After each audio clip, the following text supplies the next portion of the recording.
Salamat talaga, wala ka talagang pinipili. Isa ka talaga sa vlogger na hinahangaan. Sobra number 1 ka sa puso ko dahil napakadakila mo.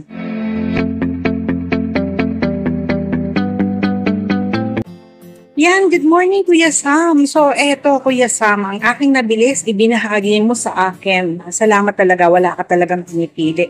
And then, meron pa ako syempre take out ng Lawson Chicken. Yan, naka-breakfast na ako, may take out pa ako. Na isa ka talaga sa vlogger na hinahangaan.